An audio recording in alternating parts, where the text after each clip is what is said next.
হরে কৃষ্ণ। সবাইকে প্রণিপাত। বন্ধুরা, আজকে আমরা জানব কর্ণ এবং অর্জুনের শত্রুতা কোন জন্মের এবং তাদের মধ্যে কে শ্রেষ্ঠ।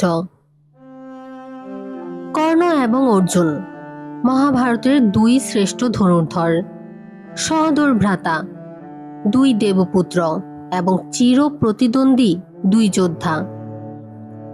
এই দুইজনের দোষ, গুণ, শৌর্য, বীর্য নিয়ে আজ অবধি বহু আলোচনা সমালোচনা হওয়ার পরেও দুজনের মধ্যে আসলে কে শ্রেষ্ঠ তা নিয়ে সিদ্ধান্তে আসা যায়নি।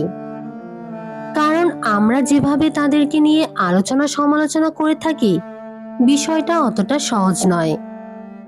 কর্ণ ও অর্জুনের শ্রেষ্ঠত্ব, বীরত্ব, কাপুরুষতা ও শত্রুতার উৎস বিচার করতে হলে আমাদেরকে যেতে হবে মহাভারতের বাইরে, দ্বারস্থ হতে হবে পুরাণের, যেতে হবে তাদের পূর্বজন্মের ঘটনাতে।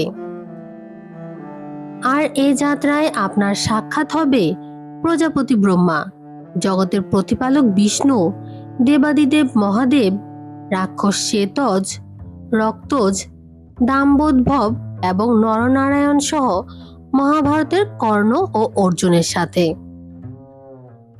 শুধুমাত্র এগুলো জানার পরেই আপনি কর্ণ ও অর্জুনের প্রকৃত স্বরূপ জানতে পারবেন এবং তাদের মধ্যকার তুলনামূলক বিশ্লেষণ করতে পারবেন। তবে বন্ধুরা, কথা দিচ্ছি, ভিডিওটি সম্পূর্ণ দেখলে এমন কিছু মহামূল্যবান তথ্য জানতে পারবেন যা টিভি সিরিয়াল নির্ভর কিছু ধারণা থেকে আপনাকে বের করে আনতে সক্ষম হবে। পদ্মপুরাণ বলছে, একদা ব্রহ্মা ও বিষ্ণুর মধ্যে ব্রহ্মাণ্ডের ভারসাম্য বজায় রাখতে কার ভূমিকা বেশি গুরুত্বপূর্ণ তা নিয়ে আলোচনা চলছিল। কিন্তু এই কথোপকথন থেকে এক পর্যায়ে আলোচনা থেকে পরিণত হয় তর্কে। শেষমেশ এই তর্ক যখন ঝগড়ায় রূপ নেয়, তখন মধ্যস্থতা করতে আসেন দেবাদিদেব মহাদেব। শিব ব্রহ্মাকে জিজ্ঞেস করেন, আপনাদের এই তর্কের কারণ কি? ব্রহ্মা বলেন, আমি যা বলছি তাই সত্য। আমি এই বিশ্ব ব্রহ্মাণ্ডে সকলকে সৃষ্টি করেছি, তাই আমার কাজই সব থেকে মহান। আমি না থাকলে কেউ থাকতো না, এমনকি বিষ্ণুও নয়, মহাদেবও নয়। ব্রহ্মার কথায় শিব প্রচণ্ড ক্রুদ্ধ হন। শুরু হয় ব্রহ্মা ও শিবের মধ্যে বাদানুবাদ। এক পর্যায়ে ব্রহ্মা নিজের মাথার ঘাম নিচে ফেলে বলেন, আমার এই ক্রোধের ঘাম থেকে এক অসুরের জন্ম হোক। এরপর ব্রহ্মার সেই ঘাম থেকে এক ভয়ানক অসুর উৎপন্ন হয়, যার নাম দেওয়া হয় শ্বেতজ। তার শরীরে 1000 কবচ, এজন্য তাকে সহস্র কবচও বলা হয়। ব্রহ্মা শ্বেতজকে আদেশ দেন, তুমি এখনই মহাদেবকে হত্যা করে আমার অপমানের বদলা নাও। ব্রহ্মার ঘাম থেকে উৎপন্ন অসুর স্বল্প শক্তিমান নয়, এটা আন্দাজ করতে পেরেছিলেন শিব। তাই তিনি বিষ্ণুর সাথে পরামর্শ করতে শুরু করলেন। শ্রী বিষ্ণু মহাদেবকে বললেন, আপনি আমার ডান হাতে আঘাত করে রক্তাক্ত করুন, সেই রক্তে আপনার তেজ মিশিয়ে দিন। এর ফলে আর এক অসুরের সৃষ্টি হবে, যে হবে আপনার ও আমার মিলিত শক্তির অধিকারী। সেই অসুরই একমাত্র শ্বেতজকে পরাজিত করতে পারবে। এরপর মহাদেব ত্রিশূল দিয়ে বিষ্ণুর ডান হাতে আঘাত করেন এবং বিষ্ণুর হাত থেকে রক্ত প্রবাহ শুরু হয়। সেই রক্তের ধারার সাথে মহাদেবের তীব্র দৃষ্টি ও বজ্রপাত একীভূত হয়ে উৎপন্ন হলো সহস্র বাহুযুক্ত এক বিশাল অসুর, যার নাম দেওয়া হলো রক্তজ। এরপর মহাদেব রক্তজকে আদেশ করেন শ্বেতজের সঙ্গে যুদ্ধ করে তাকে পরাজিত করতে। শুরু হলো শ্বেতজ ও রক্তজের মধ্যে ভয়ঙ্কর যুদ্ধ। তারা একে অপরকে পরাজিত করার অনেক চেষ্টা করে, কিন্তু বহুকাল থেকে চলতে থাকা এই যুদ্ধে কেউ কাউকে পরাজিত করতে সক্ষম হলেন না। শেষমেশ শ্বেতজ রক্তজের 998টি হাত কেটে দেন এবং রক্তজ শ্বেতজের 999টি কবচ ভেঙে দেন। এবার ব্রহ্মা, বিষ্ণু ও মহেশ্বর একসাথে বুঝতে পারলেন, এভাবে যুদ্ধ চলতে থাকলে মহাজাগতিক প্রলয় সংঘটিত হবে, তাই এই যুদ্ধ এখনই থামিয়ে দেওয়া উচিত।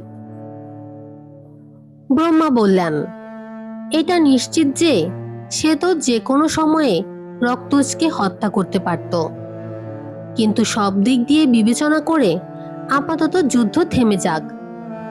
কিন্তু এই যুদ্ধ তাদের পরের জন্মে আবার শুরু হবে এবং তখন তার পরিণাম ঠিক হবে। ব্রহ্মার কথায় রাজি হলেন বিষ্ণু ও শিব। এভাবেই দুই ভয়ঙ্কর অসুরের যুদ্ধ থেমে যায়। শ্বেতজের পুনর্জন্মের দায়িত্ব দেওয়া হয় সূর্যদেবকে এবং রক্তজের পুনর্জন্মের দায়িত্ব দেওয়া হয় ইন্দ্রদেবকে। কিন্তু ইন্দ্রদেব রক্তজের জন্ম দায়িত্ব নিতে অস্বীকার করেন। তিনি বিষ্ণুকে বলেন, আপনি এর আগে রাম অবতারে আমার মানসপুত্র বালিকে বধ করেছেন, কিন্তু পরের জন্মে রক্তজ মারা গেলে আমি তার জন্ম দায়িত্ব নেব না। ইন্দ্রদেবের কথা শুনে বিষ্ণু তাকে গোপনে আশ্বস্ত করলেন, আপনি নিশ্চিত থাকুন দেবরাজ, পরের জন্মে আপনার মানসপুত্র রক্তজ শ্বেতজকে অবশ্যই হত্যা করবে। আর এভাবেই পরের জন্মে শ্বেতজ কর্ণরূপে এবং রক্তজ অর্জুন রূপে জন্মগ্রহণ করেন। তাদের পূর্বজন্মের যুদ্ধের ফলাফল মহাভারতের কুরুক্ষেত্রের যুদ্ধে সম্পন্ন হয় একসাথেই, যেখানে অর্জুন রূপী রক্তজ কর্ণরূপী শ্বেতজকে হত্যা করেন। তবে এই একই কাহিনী হরিবংশ পুরাণে বর্ণিত হয়েছে একটু ভিন্নভাবে। রামায়ণ যুগের কিষ্কিন্ধার বানররাজ সুগ্রীব ছিলেন সূর্যদেবের পুত্র, আর তার ভাই মহাশক্তিধর বালি ছিলেন দেবতাদের রাজা ইন্দ্রের পুত্র। বালি এতটাই শক্তিধর ছিলেন যে একদিন সন্ধ্যাকৃত্য করার সময় রাক্ষসরাজ রাবণ বালির উপর আক্রমণ করে বসেন, কিন্তু বালি ধ্যানমগ্ন অবস্থা থেকেই নিজের লেজ দিয়ে রাবণকে ধরে এনে নিজের বাহুতলে ঢুকিয়ে রাখেন। বালি কপটতার আশ্রয় করে সুগ্রীবকে সিংহাসনচ্যুত করেছিলেন, আর তাই সুগ্রীব শ্রী বিষ্ণুর অবতার শ্রী রামচন্দ্রের সাহায্য নিয়ে তার সেই মহাশক্তিধর ভাই বালিকে বধ করতে ছল রচনা করেছিলেন। ওই ছল রচনার রেশ ধরেই সুগ্রীব অভিশাপগ্রস্ত হয়েছিল এবং রামায়ণ যুগ শেষ হওয়ার পর মহাভারত যুগ শুরুর আগে তিনি এক রাক্ষস হয়ে জন্ম নিয়েছিলেন। সেই রাক্ষসের নাম ছিল দম্বোদ্ভব। পূর্বজন্মে সূর্যপুত্র সুগ্রীব পরজন্মে দম্বোদ্ভব রূপে সূর্যের পরম ভক্ত ছিলেন। তিনি কঠোর আরাধনা করে সূর্যদেবকে প্রসন্ন করে বর হিসেবে সহস্র কবচ সম্বলিত এক মহাশক্তিশালী সুরক্ষা প্রাপ্ত হয়েছিলেন। সেই কবচগুলোর বিশেষত্ব ছিল এই যে কেউ এই সহস্র কবচের শুধুমাত্র একটি ধ্বংস করতে চাইলে 1000 বছর তপস্যা করে আসতে হবে। শুধু তাই নয়, দম্বোদ্ভব যে বর পেয়েছিলেন তা প্রায় অমরত্বের সমান। তাই 1000 কবচ প্রাপ্তির পর দম্বোদ্ভব রাক্ষস সহস্র কবচ নামে পরিচিত হয়ে উঠলেন। আর এমন বজ্রকঠিন সহস্র কবচের সুরক্ষা পেয়ে স্বাভাবিকভাবে মহা অত্যাচারী হয়ে উঠলেন দম্বোদ্ভব। দম্বোদ্ভবের এহেন অত্যাচারে যখন সৃষ্টির ভারসাম্য অস্থিতিশীল হয়ে উঠল, তখন দেবাদিদেব মহাদেবের পরামর্শে ভগবান বিষ্ণু 2 অংশে বিভক্ত হয়ে যমজ শিশুরূপে জন্ম নিলেন। তাদের নাম হল নর ও নারায়ণ। নরনারায়ণের মানবাত্মা হলেন নর এবং দিব্যাত্মা হলেন নারায়ণ। নর ও নারায়ণ উভয়ই ছিলেন স্বয়ং নারায়ণের অংশ। নরনারায়ণ জানতেন হিমালয়ে কেদার নামক পর্বত শৃঙ্গটি মহাদেবের অত্যন্ত প্রিয় এবং বহুকাল আগে থেকেই মহাদেবের আশীর্বাদ ছিল যে এখানে যদি কেউ একদিন ধ্যান করে সেটা হবে 1000 দিন ধ্যানের সমান। একটা সময় নর ও নারায়ণ সেই কেদার শৃঙ্গে গিয়ে মহাদেবের শিষ্যত্ব বরণ করেন এবং মহাদেব কর্তৃক মহামৃত্যুঞ্জয় মন্ত্রের জ্ঞান লাভ করে ধ্যানে লীন হয়ে গেলেন। তাদের এই ধ্যানমগ্ন অবস্থায় কেটে গেল বহুকাল। এক সময় রাক্ষস সহস্র কবচের নিকট সংবাদ পৌঁছালো যে নর ও নারায়ণ নামক দুই ঋষি বহুকাল যাবৎ হিমালয়ের এক পর্বতে ধ্যানমগ্ন হয়ে আছে এবং তারা এতটাই শক্তি সঞ্চিত করেছে যে তাদের মন্ত্র উচ্চারণের তেজে পুরো হিমালয় পর্বতমালা প্রকম্পিত হচ্ছে। চিন্তিত হয়ে পড়লেন সহস্র কবচ। তারপর একদিন নর ও নারায়ণের উপর আক্রমণ করে বসলেন তিনি। নরনারায়ণের একজন সহস্র কবচের সাথে একদিন যুদ্ধ করেন, অপরজন সেদিন তপস্যা করে 1000 বছরের তপস্যার ফল সঞ্চয় করেন। এভাবে একটি একটি করে কবচ ধ্বংস করতে থাকলেন তারা এবং প্রতিবার কবচ ধ্বংস করার পর যখন তাদের জীবনী শক্তি শেষ হয়ে যায় তখন একজন আরেকজনকে মহামৃত্যুঞ্জয় মন্ত্র বলে বাঁচিয়ে তোলেন। এভাবে যখন সহস্র কবচের 999টি ধ্বংস হলো তখন সহস্র কবচ পালিয়ে সূর্যদেবের আশ্রয়ে চলে গেলেন। সূর্যদেব তাকে নর ও নারায়ণের হাত থেকে রক্ষা করতে তার অবশিষ্ট একটি কবচ সহ দেবী কুন্তির গর্ভে স্থাপন করে দেন। কুন্তির সেই পুত্রই হচ্ছেন কর্ণ, যাকে আমরা সূর্যপুত্র কর্ণ বলে থাকি। আর নরনারায়ণ তারা আর কেউ নন, নর হলেন কুন্তিপুত্র অর্জুন এবং নারায়ণ হলেন স্বয়ং ভগবান শ্রীকৃষ্ণ। তো বন্ধুরা বুঝতেই পারছেন কর্ণ ও অর্জুন সহোদর হলেও তাদের শত্রুতা এক জন্মের নয়, তবে তাদের বীরত্ব, যোগ্যতা, শক্তি ও সামর্থ্য নিঃসন্দেহে তুলাদণ্ডে পরিমাপযোগ্য। এবার সেই কঠিন কাজটি করতে চলেছি আমরা, অর্থাৎ এবার আমরা কর্ণ ও অর্জুনের তুলনামূলক বিশ্লেষণ করব। তবে আপনাদের আবারও মনে করিয়ে দিতে চাই, এখানে কাউকে অহেতুক হেয় প্রতিপন্ন করা বা কাউকে বীর প্রতীয়মান করা আমাদের উদ্দেশ্য নয়। আমাদের উদ্দেশ্য বিভিন্ন পুরাণ ও মহাভারতের ছোট ছোট তথ্যকণিকার দ্বারা এই দুজনের ইতিবাচক ও নেতিবাচক দিক নির্ণয় করা।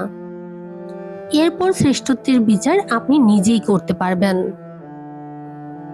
তো প্রথমেই জেনে নেওয়া যাক অর্জুন সম্পর্কিত কিছু সাধারণ তথ্য। মহাভারত অনুসারে জানা যায় অর্জুন ছিলেন দেবরাজ ইন্দ্রের প্রসাদ তথা পাণ্ডু ও কুন্তির তৃতীয় পুত্র এবং তৃতীয় পাণ্ডব। তাকে মহাভারতের যুদ্ধের সর্বশ্রেষ্ঠ বীরদের অন্যতম বলে আখ্যায়িত করা হয়ে থাকে। অর্জুন শব্দের অর্থ উজ্জ্বল বা জাজ্বল্যমান। ব্যক্তি জীবনে তার ছিল 4 স্ত্রী, 4 পুত্র ও 2 কন্যা। শ্রী নারায়ণের অবতার বাসুদেব শ্রীকৃষ্ণের ভগ্নিপতিও ছিলেন তিনি। এবার কর্ণ সম্পর্কে কিছু সাধারণ তথ্য। কর্ণ ছিলেন পঞ্চপাণ্ডবের জ্যেষ্ঠ ভ্রাতা ও কুন্তির প্রথম সন্তান। মাতা কুন্তি ঋষি দুর্বাসাকে সন্তুষ্ট করে বর পেয়েছিলেন যে তিনি যে কোনো দেবতার প্রসাদ নিজের সন্তান হিসেবে পেতে পারবেন। তখন দেবী কুন্তি কুমারী অবস্থায় সূর্যদেবকে আহ্বান করে কর্ণকে পুত্র হিসেবে পেয়েছিলেন, কিন্তু সমাজের রক্তচক্ষুর ভয়ে তিনি কর্ণকে নদীতে ভাসিয়ে দেন। ভাসমান শিশু কর্ণকে নদী থেকে কুড়িয়ে পেয়েছিলেন অধিরথ ও রাধা দম্পতি। তারাই তাকে পুত্র স্নেহে লালন পালন করেন। যেহেতু অধিরথ ছিলেন সুত সম্প্রদায়ের মানুষ, তাই কর্ণ সেই সুতপুত্র পরিচয়ে সমাজে নানা রকম বৈষম্যের শিকার হন। হস্তিনাপুর সম্রাটের মুকুট যার মাথায় ওঠার কথা, তিনি সারা জীবন সুতপুত্র হয়েই কাটিয়েছেন। ব্যক্তি জীবনে তার ছিল 2 স্ত্রী। কর্ণ সমগ্র জীবনব্যাপী প্রতিকূল ভাগ্যের বিরুদ্ধে যুদ্ধ করেন এবং যে কোনো পরিস্থিতিতে তার প্রতিশ্রুতি রক্ষা করতেন। ধারণা করা হয় বর্তমান ভারতের হরিয়ানা রাজ্যের কর্নাল শহরটি কর্ণই প্রতিষ্ঠা করেছিলেন। কর্ণ তার ত্যাগ, সাহসিকতা, দানশীলতা, বীরত্ব এবং নিঃস্বার্থপরতার জন্য বিখ্যাত হয়ে আছেন। এবার আসুন জেনে নেওয়া যাক অর্জুনের নেতিবাচক দিকগুলো। অর্জুন নিজের অস্ত্রবিদ্যা নিয়ে খুবই গর্বিত ছিলেন এবং তিনি নিজেকে আর্যাবর্তের শ্রেষ্ঠ ধনুর্বিদ মনে করতেন। ছোটবেলাতেই একলব্যের আঙুল কেটে নেওয়ার ঘটনায় তার ভূমিকা ছিল। তিনি তার গুরু দ্রোণাচার্যকে এই বলে প্ররোচিত করেছিলেন যে, হে গুরুদেব, আপনি প্রতিজ্ঞা করেছিলেন যে তোমার থেকে আমার অন্য কোনো শিষ্যই উৎকৃষ্ট হবে না, কিন্তু এখন তো এর বিপরীত জিনিস দেখা যাচ্ছে। নিষাদপতির পুত্র মহাবল একলব্য আপনার এক শিষ্য এবং সে ধনুর্বিদ্যায় আমার থেকেও অনেক বেশি শ্রেষ্ঠত্ব লাভ করেছে। এই প্ররোচনায় গুরু দ্রোণ একলব্যের বৃদ্ধাঙ্গুলি কর্তন করে গুরুদক্ষিণা হিসেবে দাবি করেছিলেন। কর্ণের বিশেষ ভূমিকায় নিজের পুত্র অভিমন্যুর করুণ মৃত্যুতে অর্জুন অত্যন্ত ক্ষুব্ধ হয়েছিলেন। এছাড়াও অভিমন্যুর মৃত্যুতে কর্ণপুত্র বৃষসেন দায়ী ছিলেন, তাই তিনিও বালক বৃষসেনকে পরাজিত ও নিহত করেছিলেন। এত বড় মহাবীর হয়ে নিতান্ত বালকের উপর প্রহার করা তার চরিত্রকে কিছুটা অনুজ্জ্বল করেছে। দ্রৌপদীর 5 স্বামীর মধ্যে অর্জুনকে তিনি বেশি ভালোবাসতেন, কিন্তু অর্জুন দ্রৌপদীর ভালোবাসাকে উপেক্ষা করে সুভদ্রাকেই সবচেয়ে বেশি ভালোবাসতেন। যেদিন অর্জুন কর্ণকে বধ করলেন, সেদিন পাণ্ডব শিবিরে বইছে খুশির হাওয়া। সেই রাত্রিতে পাণ্ডব শিবিরে একটি বিশেষ কক্ষে শ্রীকৃষ্ণ এবং অর্জুনের একান্ত আলাপচারিতায় অর্জুনের কণ্ঠে ফুটে ওঠে অহংকারের ছাপ। উল্লাসে মত্ত অর্জুন শ্রীকৃষ্ণকে বললেন, সখা, ত্রিভুবনে আজ আমার সমকক্ষ কেউই নেই। আমার সামনে কর্ণের প্রতিরোধ খড়কুটোর মতো উড়ে গেল। স্মিত হাসলেন শ্রীকৃষ্ণ। অর্জুন বলে চললেন, কর্ণ কথায় কথায় তার বীরত্বের বড়াই করত, কিন্তু আজ সুতপুত্রের সব দর্প আমি চূর্ণ করে দিয়েছি। এরপর অর্জুন খেয়াল করলেন শ্রীকৃষ্ণ কোনো কথারই কোনো উত্তর দিচ্ছেন না। বিস্মিত হলেন অর্জুন। বললেন, কি ব্যাপার সখা, আপনি আজ নিশ্চুপ কেন? আপনি কি আজ আমার বীরত্বের পরিচয় পাননি? ভেবে দেখুন, লড়াইয়ের সময় আমার এক বাণে কর্ণের রথ 10 পা পিছিয়ে যাচ্ছিল, আর সেখানে কর্ণের এক বাণে আমার রথ মাত্র 2 পা পিছনে যাচ্ছিল। এখানেই কি বোঝা যায় না যে অর্জুনই শ্রেষ্ঠ? না, দৃঢ় কণ্ঠে জবাব দিলেন শ্রীকৃষ্ণ। কর্ণকে তুমি হারিয়েছ, এর মানে এই নয় যে কর্ণ একজন শ্রেষ্ঠ যোদ্ধা ছিলেন না। ভ্রু কুঁচকে গেল অর্জুনের। কি বলতে চান আপনি কেশব? শ্রীকৃষ্ণ বললেন, দেখো পার্থ, পিতামহ ভীষ্ম তোমার সামনে যুদ্ধে নিষ্ক্রিয় হয়েছিলেন। তার মানে কি তুমি পিতামহ ভীষ্মের চেয়েও বড় ধনুর্ধর হয়ে গেলে? অর্জুন বললেন, না প্রভু, পিতামহ ভীষ্মের কথা আলাদা। হাসলেন শ্রীকৃষ্ণ। হে পার্থ, তুমি আমার প্রিয় মিত্র, পরম সুহৃদ। এই পৃথিবীতে আর কেউ না জানুক, তুমি তো জানো আমি কে। তোমার কাছে তো আমি কিছুই গোপন করিনি, এমনকি নিজের দিব্য রূপও দেখিয়েছি তোমাকে। করজোড়ে আনত মুখে বললেন অর্জুন, হ্যাঁ প্রভু, আমি জানি আপনি কে? তাহলে ভেবে দেখো অর্জুন, তোমার রথের উপর যেখানে স্বয়ং আমি বসে আছি ত্রিলোকের ভার নিয়ে, সেই রথকে কি কেউ বিন্দু মাত্র পেছনে হটাতে পারে? এবারে তুমি নির্ণয় করো পার্থ, কার বাণে অধিক শক্তি ছিল। খানিকটা ভাবনায় পড়লেন অর্জুন। এভাবে তো তিনি ভেবে দেখেননি। বলে চললেন শ্রীকৃষ্ণ, তাছাড়া তুমি কর্ণকে হারাওনি অর্জুন, কর্ণকে হারিয়েছে তার কর্মফল। মানে? একটু অবাক হলেন অর্জুন। মনে করে দেখো অর্জুন, ব্রাহ্মণ পরিচয় দিয়ে পরশুরামের কাছে অস্ত্রবিদ্যা শিখতে গিয়েছিলেন কর্ণ, কিন্তু একদিন কর্ণের আসল পরিচয় ফাঁস হয়ে যায় পরশুরামের কাছে। তখনই পরশুরাম তাকে অভিশাপ দেন, যুদ্ধক্ষেত্রে মহাবিপদকালে কর্ণ সব অস্ত্রের নাম ও সংকেত ভুলে যাবে। তুমি তো নিমিত্ত মাত্র অর্জুন, কর্ণ তার নিজের দোষেই আজ হত, কিন্তু তার মহত্বকে, তার বীরত্বকে কেউ অস্বীকার করতে পারবে না। তো চলুন এবার কর্ণের নেতিবাচক দিকগুলো দেখে নেওয়া যাক। পরশুরামের কাছে গিয়ে মিথ্যার আশ্রয় নিয়ে ধনুর্বিদ্যার শিক্ষা লাভ করেন। যথেষ্ট পরিশ্রমী ও অধ্যবসায়ী হওয়ার কারণে পরশুরামের অন্যতম প্রিয় শিষ্য হয়ে ওঠেন। এরপর পরশুরাম যখন তার সত্য পরিচয় জানতে পারেন, তখন তিনি তাকে অভিশাপ দেন এই বলে যে জীবনের সংকটময় পরিস্থিতিতে তার বিদ্যা কোনো কাজে আসবে না। দ্রৌপদীর স্বয়ংবর সভায় দ্রৌপদী কর্ণকে সুতপুত্র বলে আখ্যায়িত করেছিল বলে কর্ণের দ্রৌপদীর প্রতি এক বিশেষ ক্ষোভ আর ঘৃণা ছিল। কিন্তু তাই বলে তিনি দ্রৌপদীর বস্ত্রহরণের ঘটনায় যে বিতর্কিত আচরণ করেছিলেন তা সকলকে আহত করে। তার ইশারাতেই দুঃশাসন দ্রৌপদীকে সভায় বস্ত্রহীন করতে আসেন। এছাড়াও কর্ণ দ্রৌপদীকে গণিকা নামেও সম্বোধন করেছিলেন।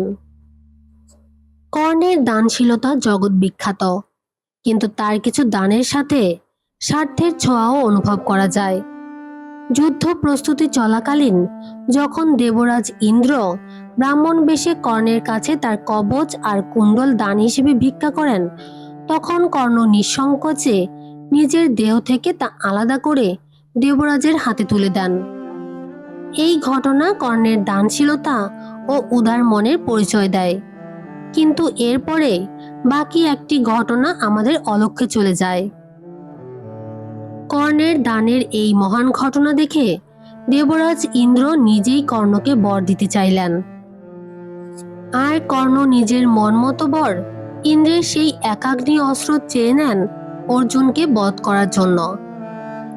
এখানে বলা যেতে পারে অঙ্গরাজ কর্ণ পরোক্ষভাবে তার দানের প্রতিদান গ্রহণ করেছিলেন, আর এই অস্ত্র দিয়েই তিনি মহাবলশালী ঘটোৎকচকে বধ করেছিলেন। এবার আসি অভিমন্যুর মৃত্যুদিনের ঘটনায়। অভিমন্যু চক্রব্যূহে ঢুকতে জানতেন, কিন্তু কিভাবে সেখান থেকে বেরোতে হয় সেটা জানতেন না। তবে বয়স যাই হোক না কেন, শক্তি আর সামর্থ্যে অভিমন্যু ছিলেন অর্জুনের সমতুল্য। অভিমন্যু ব্যূহ ভেদ করে শত্রুপক্ষকে ছিন্নভিন্ন করতে শুরু করলেন। অভিমন্যুকে অপ্রতিরোধ্য দেখে দ্রোণের উপদেশে কর্ণ তাকে পেছন থেকে আক্রমণ করে তাকে রথচ্যুত ও ধনুর্হীন করেন। অভিমন্যু সামান্য বালক ও নিজের ভ্রাতুষ্পুত্র জানার পরেও কর্ণ যুদ্ধক্ষেত্রে তার করুণ মৃত্যুর পথ সুগম করেছিলেন, এবং এরই ফলশ্রুতিতে অর্জুনের হাতে কর্ণের পুত্র বৃষসেন নিহত হন। এবার আসি সেই বিশেষ ঘটনায়। যখন কর্ণ অর্জুনের সম্মুখ সমরের সেই বিশেষ দিন চলে আসে, অর্জুন আর কর্ণের যুদ্ধ যখন ভয়াবহ রূপ ধারণ করে, তখন অর্জুন অস্ত্রাঘাতে কর্ণের রথের চাকা আলাদা করে দেন। অস্ত্রের আঘাতে কর্ণ দুর্বল হয়ে পড়েন।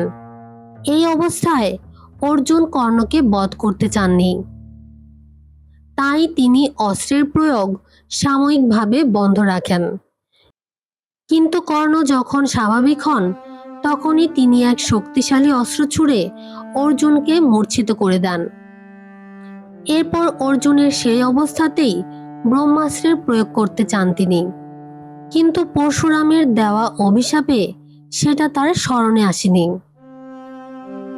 প্রিয় দর্শক, এই ভিডিওতে শ্রীমদ্ ভাগবত গীতা, মহাভারত, বিভিন্ন পুরাণের ও কিছুটা উপকথার আশ্রয় নেওয়া হয়েছে। আমাদের উদ্দেশ্য ছিল কর্ণ ও অর্জুন সম্পর্কে সমস্ত খুঁটিনাটি তথ্য আপনাদেরকে জানানো। সে উদ্দেশ্য কতটুকু সফল হলো তা অবশ্যই আপনাদের বিবেচ্য। তাছাড়া কর্ণ ও অর্জুনের মধ্যকার শ্রেষ্ঠত্বের লড়াইয়ে কাউকে ছোট বড় করে দেখার ধৃষ্টতা আমাদের নেই। সেই দায়ভার বরং আপনাদের কাঁধেই থাকুক। ধন্যবাদ।